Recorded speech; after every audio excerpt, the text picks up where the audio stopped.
"This planet's wrong." That was Sergeant Core before the drop. Just a whisper he spat into his respirator before we even left orbit. I didn't take it seriously at the time. I do now.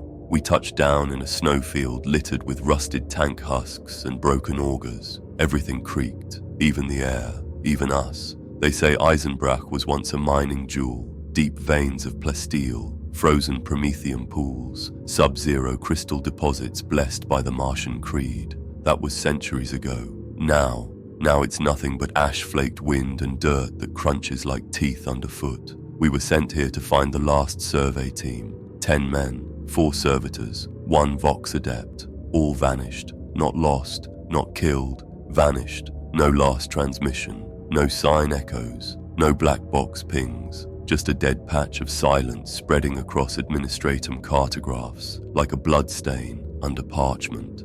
I'm Corporal Thade, 2nd Squad, 87th Siege Infantry. We were the 5th team sent here. 5th. Command won't call it a failure. They call it a deep ice anomaly. I've been in the Guard long enough to know what that really means. They're not expecting us to come back either. 0431 hours. The sun here barely rises. A cold red blur that scrapes across the horizon like an open wound. By the time we had our perimeter set, half the squad's Auspex gear had already malfunctioned. Tech Priest Varn started chanting the rite of calibration while cursing the machine spirits. It didn't help. Private Kelso swore he saw a figure watching us from the ridgeline. We scanned. Nothing. He kept looking. We started setting up a temporary Vox tower. That's when we hit something in the soil. Not rock, not ore, bone, not just one. Hundreds. Twisted, crushed, still wearing flak armor. Imperial. Some of it was old, ancient, but some of it was fresh, like it had just been buried. Sergeant Core ordered us to dig a little deeper, not excavation, just enough to confirm what we were seeing. The pit opened up fast, a sinkhole almost, collapsed like something was hollow underneath. Corporal Iren went to scan the edge. He didn't come back. 0459 hours. We lowered lights into the sinkhole. The beam couldn't reach the bottom, just walls of what looked like calcified flesh, like the soil was digesting what it had been fed. I don't know how else to say that. You could see layers of bone and gear pressed flat like pages in a book. And below that, something darker, something still moving.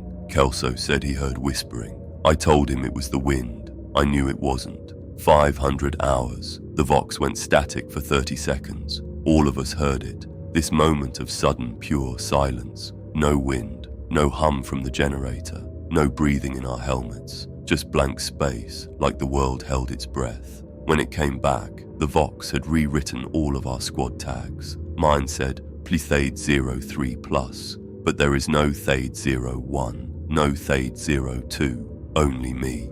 We called for evac protocol check-in. No answer. The beacon looped fine, but every return frequency was just off, slightly warped. Voices a tone too low, a syllable too many. We shut it down after Tech Priest Varn bled from the nose and started reciting coordinates that weren't on any map. He's unconscious now. We strapped him to a slab heater. His skin smells like burnt parchment. I asked Sergeant Core what our next move was. He stared at the sinkhole and said, "The planet remembers what we forgot." Then he walked back to his tent. Didn't say another word for the rest of the night. 0533 hours. I can't sleep.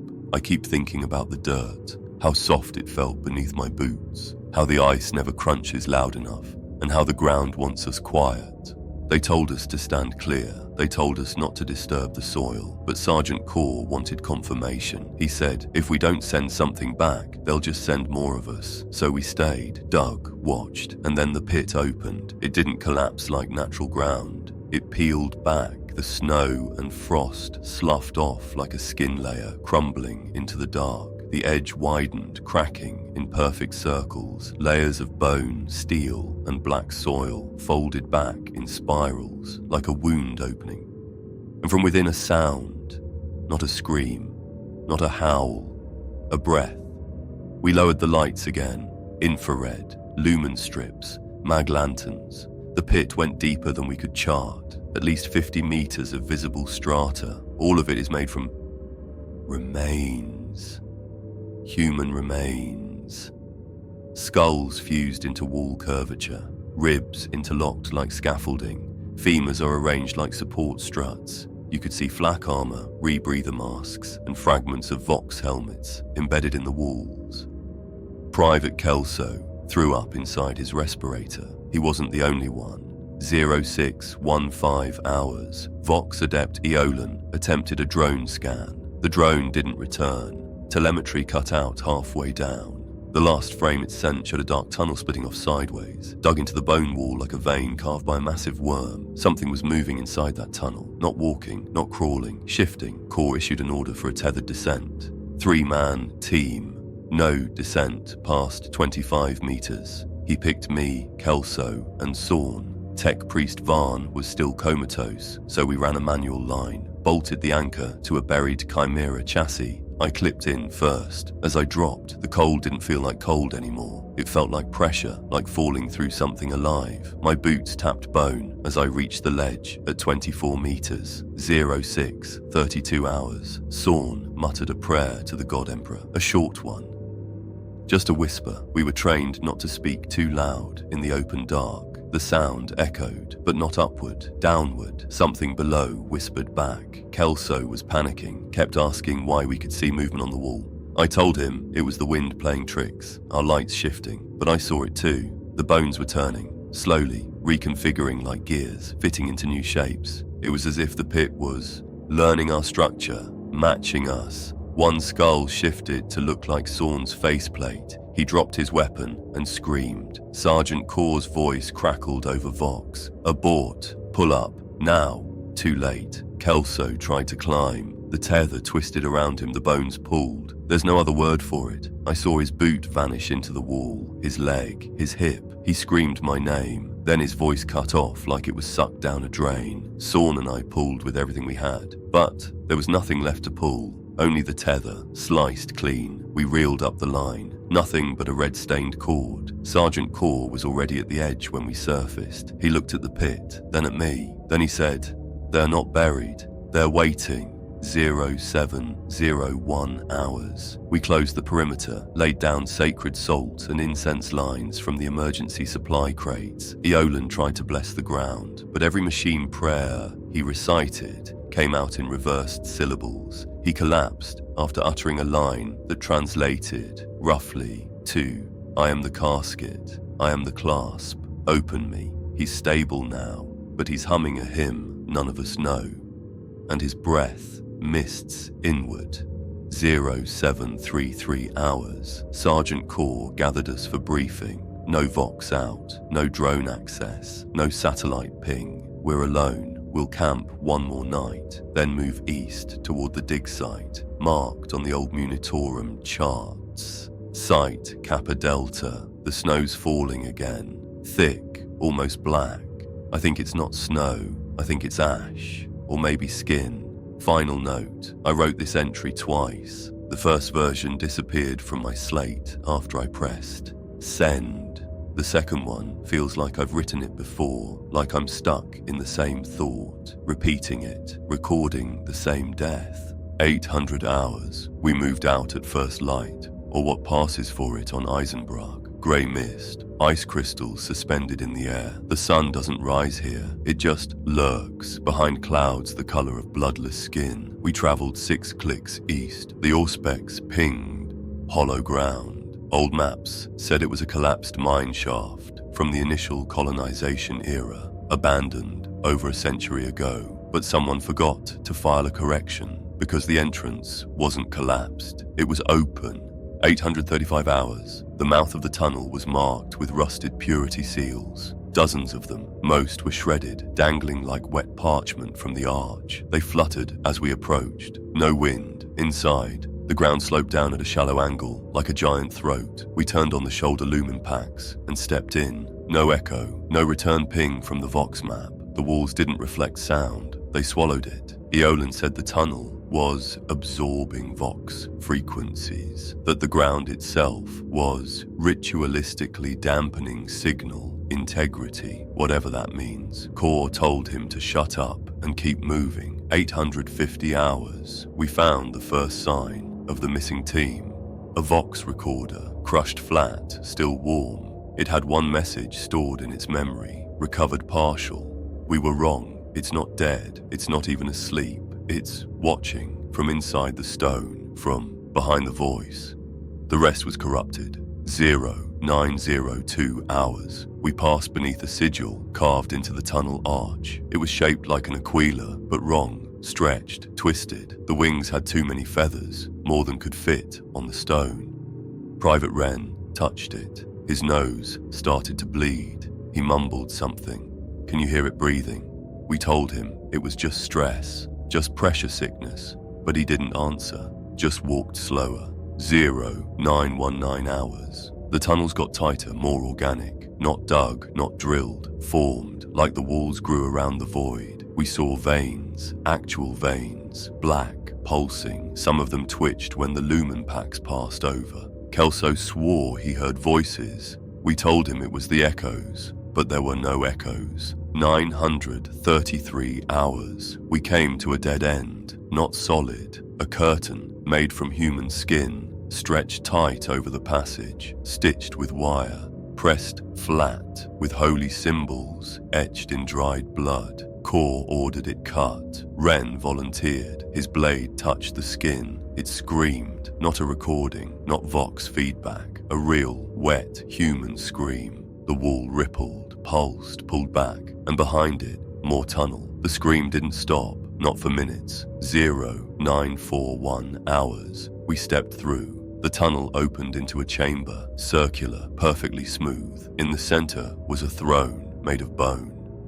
At first we thought it was empty, then we saw the robes, the seal of the ecclesiarchy, a corpse, seated, but not decayed, not dead. Its mouth moved, whispering, quietly. Eolan said the words were low Gothic, but the sentence didn't make sense. The name I buried wasn't mine. The soul that left was borrowed. Return what you took. 0950 hours. Wren snapped. He began tearing off his gloves, shouting that he had something in his skin, that the voices were inside his teeth.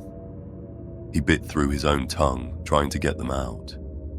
We restrained him. He wept. Blood frothed from his mouth. He said something I'll never forget. The walls remember where we're from. They know who we replaced. 1,000 hours. We left him in the chamber. We had no choice. He begged us not to let the dark touch him again. Said it would fold him inside itself if he stayed. We shut the door, but the whispering didn't stop. I think it was never coming from him. It was coming from the walls. Final note. We set up a temporary beacon outside the chamber. It transmits a single phrase on repeat. Do not follow in our footsteps. The silence is alive, but no one will hear it, because even the signal is now whispering.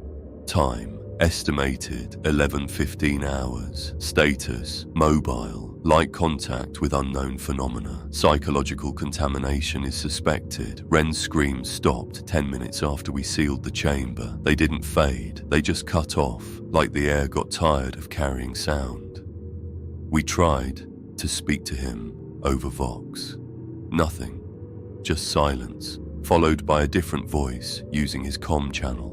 It sounded like him, but slower, like someone was wearing his voice, testing it out, syllable by syllable. Sergeant Core ordered us to keep moving, but I noticed something as we moved down the next tunnel. Our HUD tags, they'd changed. Mine didn't say CPL Thade anymore. It said CPL Thal. Wren's read Plaren Plus before. Now it was just RE-02. We checked Eolan's. His read initiated Vessel 001, not yet returned. He said he hadn't touched his slate. Sorn checked his own. His name was gone. Only this remembered. 1,138 hours. We found more writing carved into the wall, repeated thousands of times in rows. The phrase, we took names that were never ours. Each carving was slightly different, like hundreds of hands had etched them, each one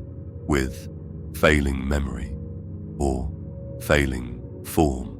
Beneath the carvings was a pile of helmets, all Imperial Guard. Everyone had a nameplate scratched out, and on the inside, new names scrawled in dried blood. Names none of us recognized, except for one. Eolan picked one up and turned it over slowly. It said, CP.L. Thade. My name. I laughed. Not real laughter. Nerves. I told them it was some sick coincidence. Sorn said, or you're not who you think you are. That shut me up. 11:59 hours. We pushed deeper. Found a medici station, or what was left of one. The servitors were still mounted on the walls, fused in place by vines of calcified muscle and rusted tubing. Their heads twitched when we entered. One of them looked straight at me and said, "You were buried here once already." I asked it to repeat. It didn't. Instead, it vomited Vox tape from its mouth. Actual black magnetic tape, covered in teeth. 10 hours. We attempted to rest in a collapsed junction. I slept for 11 minutes. I woke up because I heard myself breathing, not through my helmet, outside it, close, right next to my ear. No one else heard it, but Kor said something strange while I was shaking off the dream.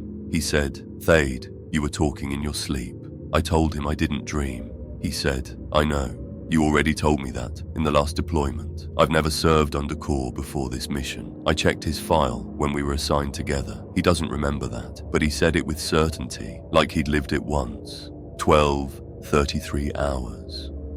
We tried to uplink to the orbiting command frigate. No signal, but a reply came through anyway. Only 2 words. They'd returned. I didn't send anything. I don't know what I'm returning to. 12:45 hours. Eolan stopped walking. Just stood there. He looked at me and said, "You're not from here, are you?" I told him no. Then he asked, "Then how does the dirt know your name?" Final note. I checked my arm this evening. Found a scar I don't remember getting. I peeled back the dressing. Under the skin, in faint ink, like a brand that's trying to fade, were the words, "Property of Isenbrach, reclaimed 0/1. I don't remember getting branded, but I don't think it matters, because I think it's always been there, and I think there's more than one of me down here. We kept moving. We had to. The further down we went, the softer the floor became. Not mud, not water, soft like fabric soaked in something old. Eolan's steps grew uneven. His boots started sinking into the ground. Not deeply, just a few centimeters at first, but the soil clung to him. Pulled just a little too much with each step. Sorn tried to help.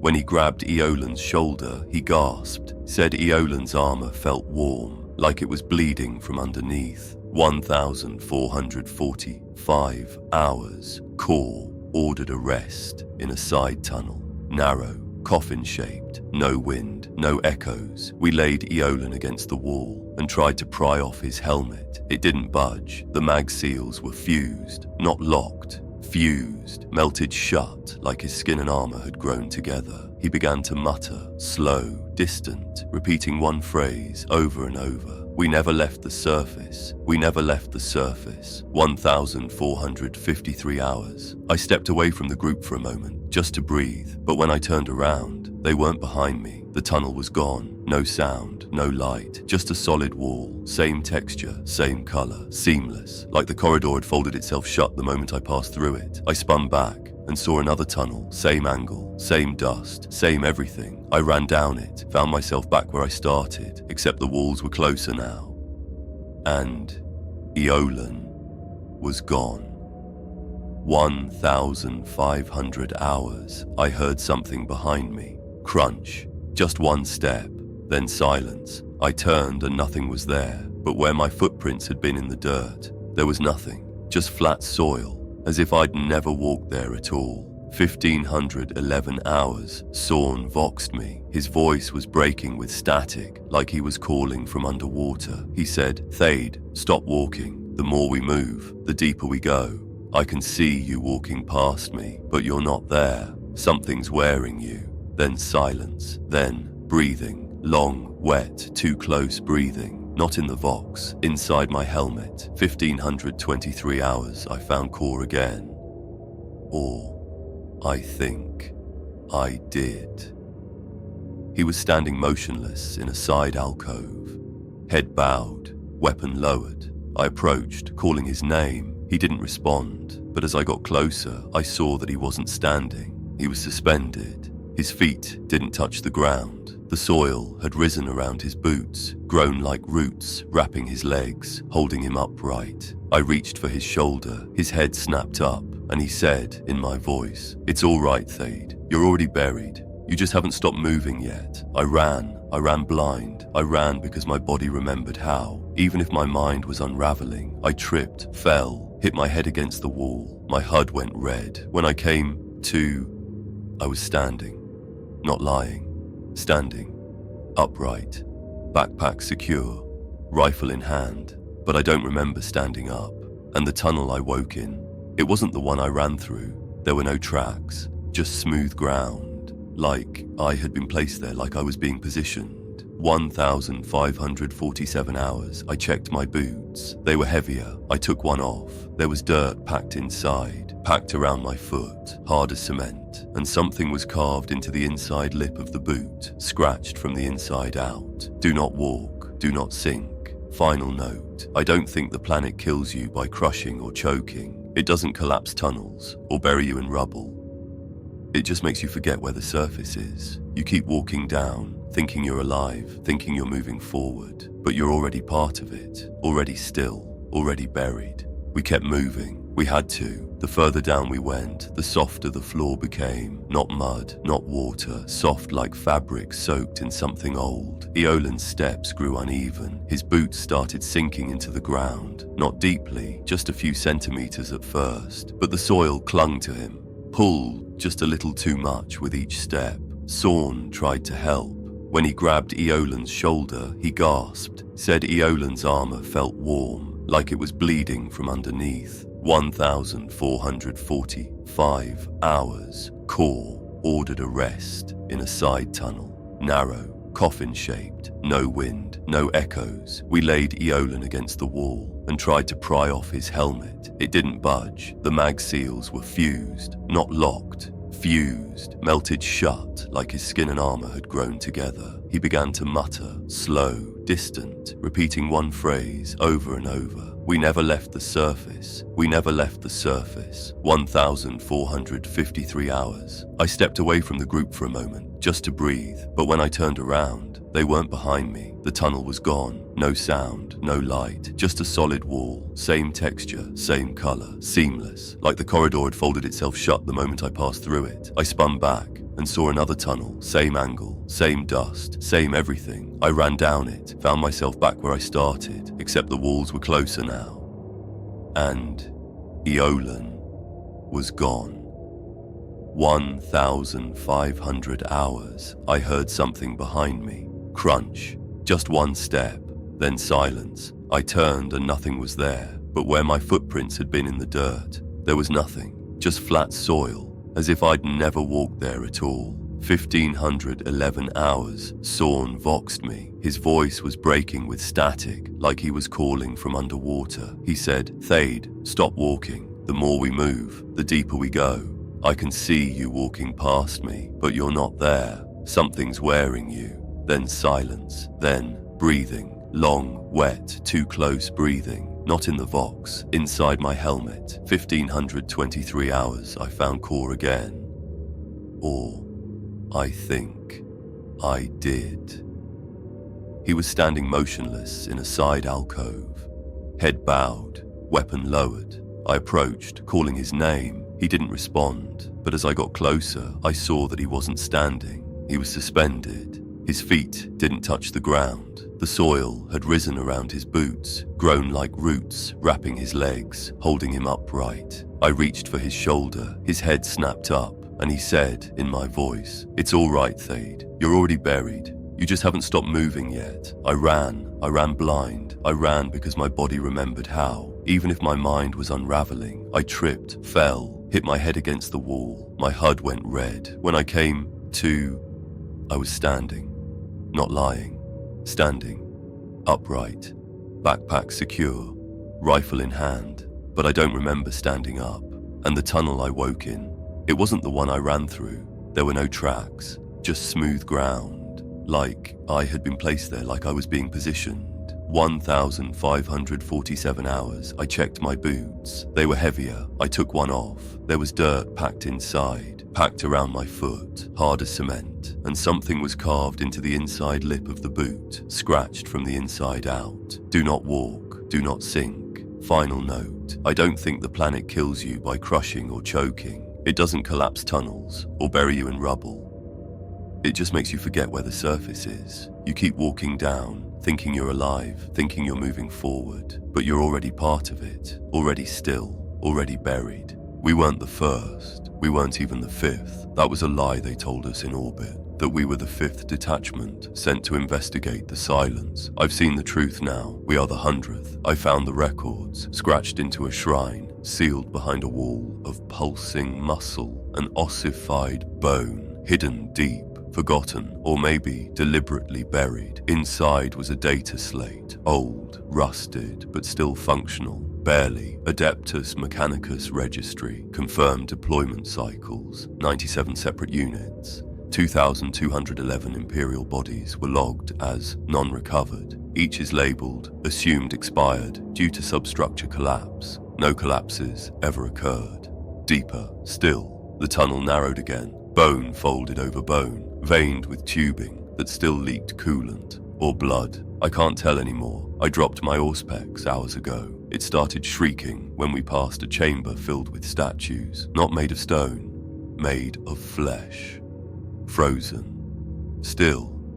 Screaming.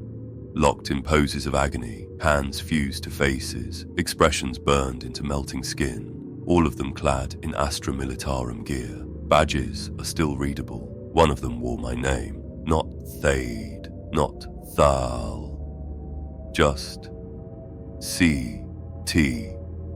It looked like me, or how I think I used to look. Echoes. There's a sound I keep hearing now. Deep, faint, rhythmic, like a heartbeat, but slower than any human's. It's coming from the walls. No, deeper. From the core. Something alive is down there. Not a creature. Not a demon. Something older than either. Something the first colonists tried to feed. The cult that came first. I found remnants of them. The ones who came before the guard. Civilians, miners, priests, tech adepts. They didn't run when the walls began to pulse. They didn't die when the tunnels bled. They worshipped it, left behind bone totems wrapped in wire, vials of their own skin, litanies etched into their lungs, dried and stretched like parchment across shrine walls. One of them had words carved into its ribcage. To reach the Emperor, we must descend through flesh. His throne lies in the marrow of worlds.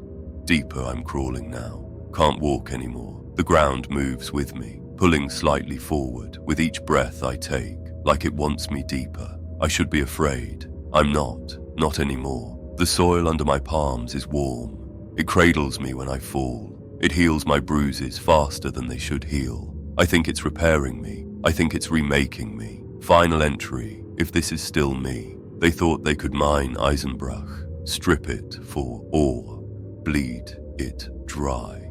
But they were digging into a womb, a planet seeded for something older, forgotten, planted during the age of strife, maybe even earlier. This isn't a dead world, it's a gestating one. And every time we send another squad, every time we forget the ones who never returned, it grows smarter, it grows closer, and soon it will be ready to stand up.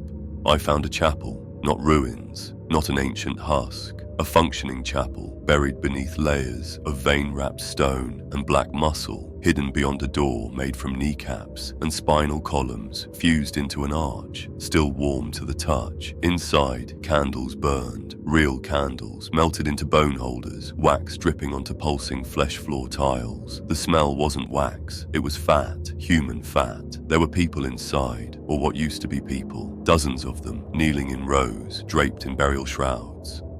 Heads bowed, skulls painted with sacred oils, flesh yellowed, eyes sewn shut. Not a word, not a breath, but they were alive. You could feel it in the air. Every one of them vibrates slightly, not from movement, from sound. A low hum, constant, almost beneath hearing. like a liturgy buried in the bones of the world. I approached the altar. There was a priest, or a corpse dressed like one, robe decayed into the skin, jaw fused shut, fingers interlocked, held together with gold wire. A holy book rested on its lap, not parchment, skin, turned pages anyway. The words weren't printed, they were grown into the page, veins forming letters, capillaries sketching the margins. It read, "We are the meat of remembrance. We give our warmth to the ever-cold. He who is buried whole shall never rot." The ceremony, without a signal, without command, the worshippers rose, perfectly in sync. They circled the altar. One began singing, no mouth movement. The sound came from deep in its throat, or from the chapel walls. I couldn't tell. Others joined. The hymn grew louder. Words in high Gothic, reversed and repeated, like a corrupted vox loop. Then they opened themselves. Each pulled open their shrouds, revealing skin carved with prayers. No bleeding, no pain, just obedience. They chanted, "We give the flesh, we preserve the self, we bind the soul in bloodless chains." Then they turned to me, all at once, blank eyes, stitched mouths. Voices are in my mind now. One stepped forward and placed a hand on my chest. Its fingers left trails of ink, not paint, not blood, ink, marking my armor with sigils that moved. One symbol sank into the plate, another crawled toward my neck seal. I pulled away, I ran. The exit closed behind me, but the chanting still follows, not through air, through bone, mine. I dreamed, while awake. Later, I don't know how long, I passed out, not from exhaustion, from presence. Something filled the air, thick, heavy. I woke up inside a smaller chamber, circular, walls covered in mirrors, not glass, not silver, polished, bone. Each one reflected me, but differently. In some, I was rotting. In others, I was shrouded. In one, I wasn't there at all. Final note, there is no rot here. Nothing dies, nothing decays. It is not allowed. The dirt stops it. The rituals preserve it. Every soldier, every pilgrim, every explorer buried here remains whole, frozen in identity, frozen in purpose, because decomposition is disobedience, and Isenbrach remembers everyone it swallows. I can't tell how long I've been down here. I used to check my internal chrono bead every few hours. Habit, discipline. Now, the display just flashes undefined. Wrist chronometers melt, lumen indicators flicker randomly. Even my heartbeat reads inconsistently. At first I thought it was just stress, but it's not me. Time isn't real here. There is no sky. I haven't seen the surface in days, or minutes, or years. The dirt doesn't rotate. No magnetic pull, no sunrise, no planetary hum. Just silence, like the planet exists in a bubble of stillness, unanchored from the stars. Even the warp has rhythm. A madness, yes, but one that moves. But Isenbrach doesn't move. It waits. I passed a window, not a real one. Not a hab window, or a viewport. It was a hole in the wall, a membrane peeled back by something large. Behind it, a void, pitch black, endless. I tossed a flare. It didn't fall. It hovered, burning in place, like time had frozen around it. Then it blinked out. No sound, no return. Just gone. I think the tunnels are folding, not turning, not curving. Folding like pages in a book being read by something deep below. I walk 20 paces forward. I end up in a place I have already been. Not like it, exactly it. Same scratch on the floor, same blood smear from when I sliced my hand open 2 logs ago. Except now, it's fresh again, and my hand isn't bleeding anymore. But I remember it did. I know it did. Time fractures, I fell asleep.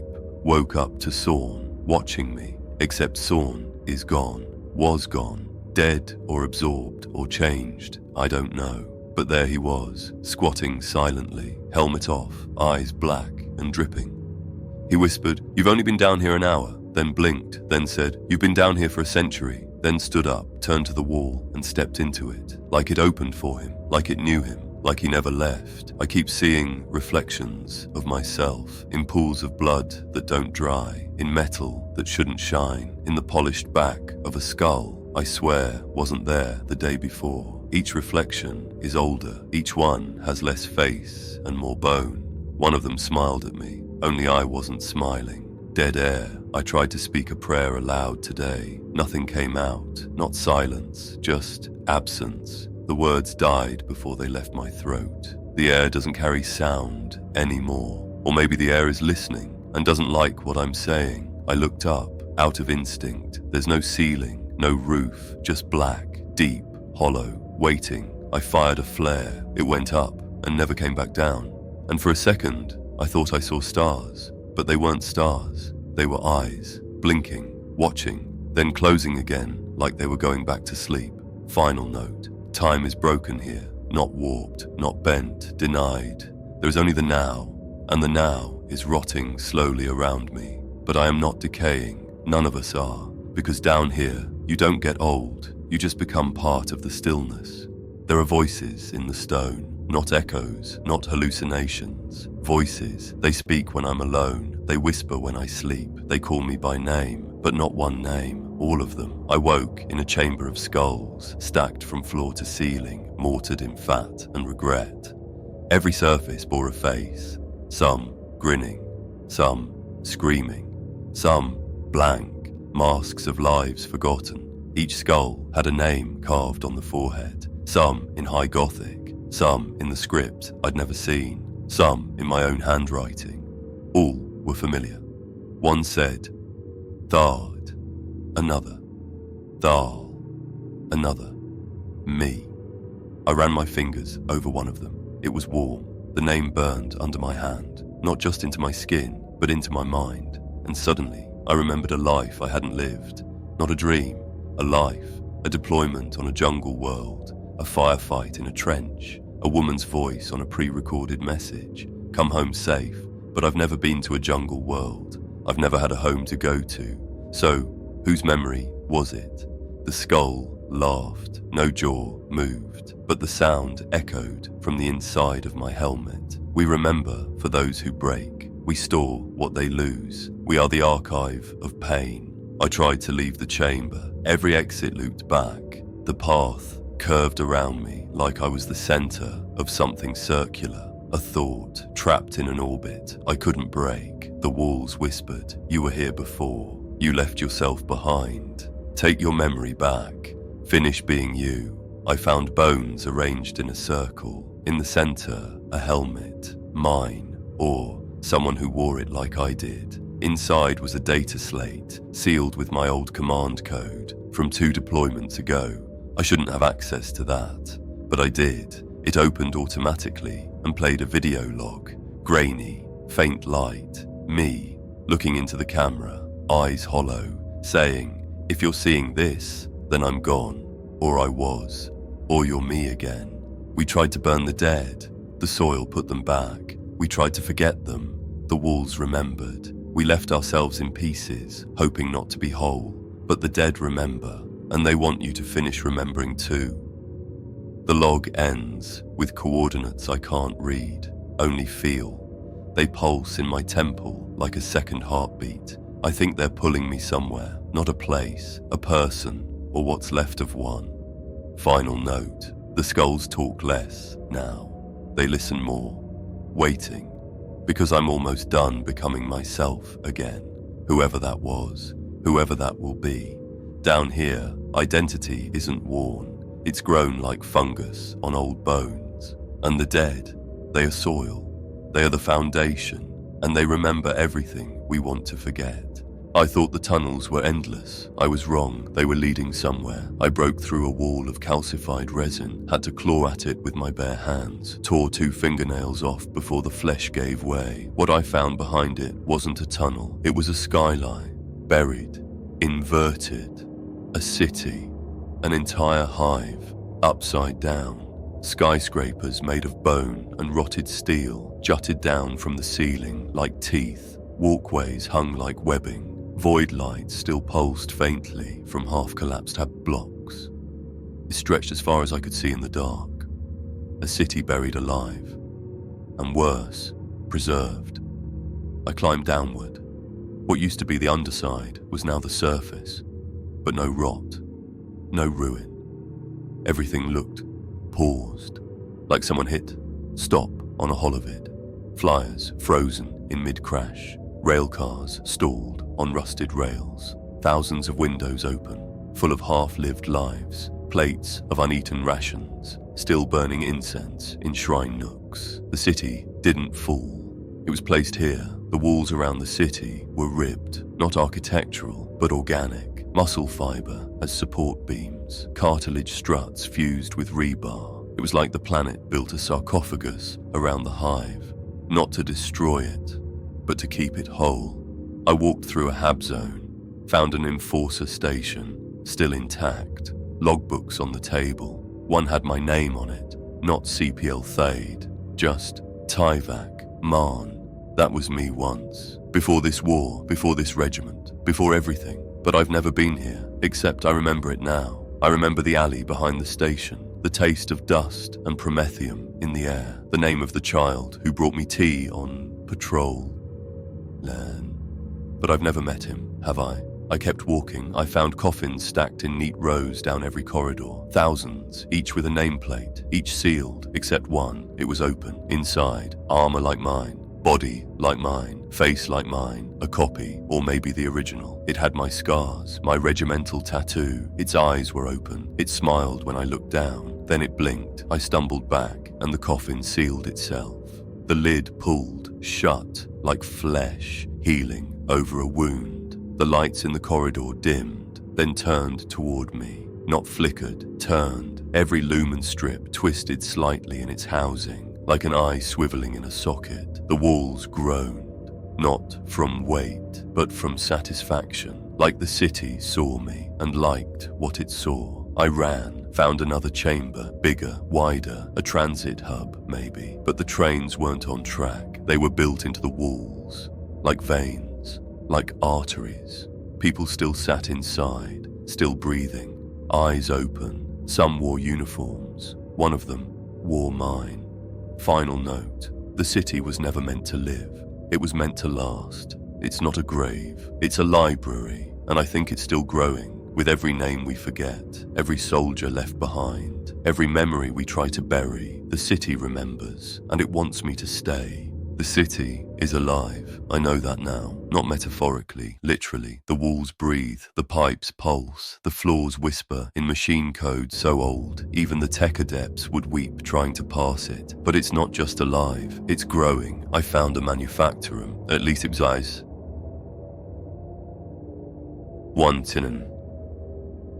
Assembly lines ran in loops, endless, humming, whispering loops. No sparks, no servitors, just wet machinery, moving without power, processing nothing. Conveyor belts made of sinew. Control panels are shaped like organs. Switches were tongues. One lever blinked when I touched it. I passed what looked like a cogitator bank, but it wasn't made of metal. It was muscle, smooth, red, pulsing, stretching as it processed data. There were vox lines trailing into the walls, woven from nerve clusters and hair. I touched one, and I heard myself screaming, a memory from my first kill, a command I issued on Thessar Prime, a breath I took in my bunk on D-Deck. It was recording me, not just now, always. Further in, the machines changed. I saw a figure bent over a workbench, naked, hairless, no eyes. Tubes are stitched into its spine. Fingers were replaced with surgical instruments. It didn't turn, just said, "Too much metal breaks the soul. Too much flesh breaks the mind." We balance both. I asked it what it was building. It said, "You." Then it stood aside and showed me a body, my body, perfectly preserved. The chest plate split open, ribs parted like doors. Something moved inside, not organs, not machinery, both. A heart made of brass and meat, lungs of tubing and stitched skin, brain smooth and wired with wet data thread. And it was breathing. I backed away, my legs stuck to the floor, looked down. The grating had vanished. The ground was skin, my boots fused to it. Slowly, gently, lovingly, the flesh wanted me. I drew my blade, cut free. Flesh screamed, steel hissed. I ran. I passed walls lined with armor racks. Each set is unique. Each suit is shaped perfectly to a body. Some fresh, some still dripping, some twitching, all labeled. Thade 031. They'd 042, they'd 109. I don't know how many versions of me this place has made. I don't know which one I am anymore, but I saw the latest, still half assembled, connected to a loom of bone and wire. It opened its eyes, said nothing, just watched, like it was waiting for me to fall asleep, so it could take my place. Final note, Isenbrach doesn't kill intruders. It studies them, replicates them, refines them, steel to anchor the flesh, flesh to correct the steel. It is building the perfect hybrid, and it started with me. I woke up underground again, not metaphorically, not spiritually, physically, beneath the coffin city, under the corpse factory, beneath the flesh forges and data-breathing walls. I was buried, again, no armor, no helmet, just a rebreather, half chewed and bloodied. My skin was wrapped in burial silk, damp with ichor, and stitched with the script I didn't understand, until I read it aloud. Then I knew it, word for word. They weren't prayers, they were instructions. When you wake, dig. Do not scream. The dirt is listening. If your hands are broken, use your teeth. If you reach the surface too soon, return to the dark. You are not finished yet. I clawed upward. Every pull tore more from my fingers. Flesh peeled away like bark from a dead tree. The soil was not just dirt, it was memory. It remembered every time I'd bled here, every time I'd screamed, every time I'd died. Yes, died. I've seen my corpse 3 times now, hung on a shrine of metal rebar and vertebrae, laid in a sarcophagus, molded in my shape, and once, half swallowed by the wall, still twitching, eyes open. Each version of me is just another layer of the planet, another echo of a soldier who forgot how to leave. I surfaced into a room I swear I left behind hours ago, part of the hive crypt, but everything was wrong. The coffins were sealed in reverse, lids on the bottom, and the walls had no corners, just smooth, endless curves that led me in circles. When I scratched a mark into one to track my path, there were already thousands of them, all the same shape, all the same scratch. I'm not the first to wake up here, and I won't be the last.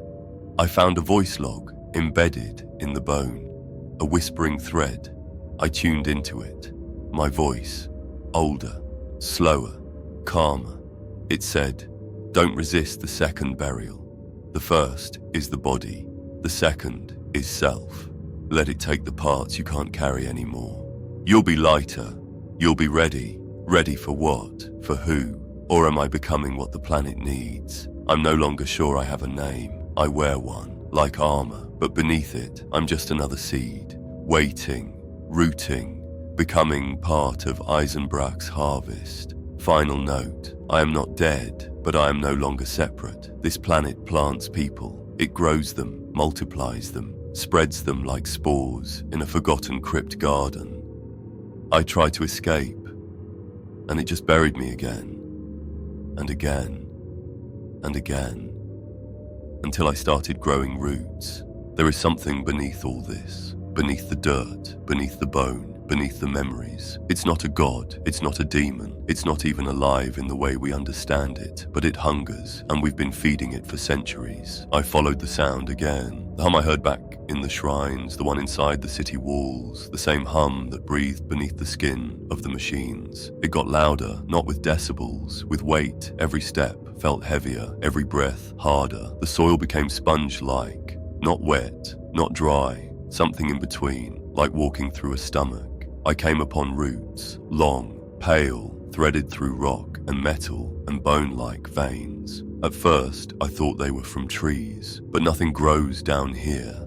Then I saw the tips, teeth, rows of microscopic teeth, grinding softly, tasting the air. The roots weren't searching for water, they were searching for me. I tried to pass without touching them. Failed. The moment my boot scraped one, the entire floor rippled. Not like water, like flesh. The wall ahead tore open, not crumbled, tore. A circular maw, rimmed with exposed muscle and blinking nerve lights. I heard something deep inside. Not a growl, not a scream, a chant. Flesh is remembrance. Flesh is continuity. Flesh is hunger. Inside, I found the root system in full bloom. A massive heart of organic wiring, ossified towers, and writhing tissue pulsing like a second sun. Not red, not gold, grey, colourless, drained, like it had eaten every hue that tried to define it, and surrounding it, bodies, thousands, laid in rows, still breathing, eyes open, skin pale and hairless, wired into the heart, being digested, but not destroyed, just unwritten slowly. I stepped closer, the chanting grew louder, but now it was in my voice, 1,000 versions of me echoing from the walls. Some angry, some weeping, some laughing. And I understood. The hunger isn't cruel, it isn't evil, it's starving. For us, our memories, our forms, our mistakes, it eats our identity, not out of malice, but because it's the only way it knows how to live. I tried to turn back. I couldn't. My legs moved forward, voluntarily, eagerly. Something in me wanted to be devoured, wanted to rest, to forget, to dissolve. But I remembered the others, the ones I'd left behind, my squad, my brothers, my sins. And that guilt was heavier than the hunger. It grounded me, anchored me. I turned and fled, not back to the surface, just away, into another tunnel, deeper, always deeper. Because that's how Isenbrach works. It doesn't kill you, it doesn't let you die, it just keeps offering itself, over and over, until you're too tired to refuse. Final note, I have seen the heart of this world, and it has seen me. It knows I'm still alive, it knows I'm still resisting, but hunger is patient, and I am running out of self. I've stopped running. There's nowhere else to go. I've reached the center. It's not a reactor, not a command post, not a shrine. It's a womb. The city spirals around it, layer upon layer, not built, but grown, like sediment pressed into shape by centuries of death and memory. The walls are veins, the pipes are lungs, the vox casters are vocal cords. The world doesn't house the dead, it is the dead. I stepped into the center. I expected cold, but it was warm. Warm like breath, warm like blood, warm like welcome. A voice greeted me, not from the air, from inside me. Welcome home, Thade. We missed you. You've always been part of us. I looked down at my hands. They were dirt, not metaphor, not symbolism. Literal dirt. Flesh turned to soil. Soil shaped like a man. And I remembered. I've died here before, many times. Hundreds, maybe. Each time I crawled out, I was a little less, until now. Now there's nothing left to crawl, because I am the burial. I am the grave. Above me, in the walls, the memories of others stirred. Troopers shouted their names as they were swallowed. Children praying in forgotten hab chapels. Servitors still humming litanies with no tongue. And beneath me, more bodies, stacked so deep the planet's core might just be a heart made of us. A billion whispering voices, pulsing, breathing, becoming. The Imperium forgot us, but the planet didn't. It remembered every name, every step, every scream, and it built itself out of those screams. I can't leave, but I can speak, and so I leave this final log. If you find this message, you're already dead, because this world doesn't let the living find anything. It only speaks to the dead, still pretending they're alive. If you hear this, it's already too late. You're part of the grave now, just like me. End of final log. Identity fully dissolved. New designation. Isenbrach spoken. Status. Internalized memory. Archived resistance. Concluded. The story doesn't end here. Isenbrach is just one of thousands of forgotten worlds buried by Imperial silence. What else is out there? What else did we leave behind? And who is still whispering from beneath the surface? Subscribe to Hollow Vox for more horrifying stories from the dark places the Imperium refuses to remember. Watch your next nightmare. You never know when the grave will whisper your name. Share this tale before it forgets you ever read it, because in the 41st millennium, you don't die, you're just recycled.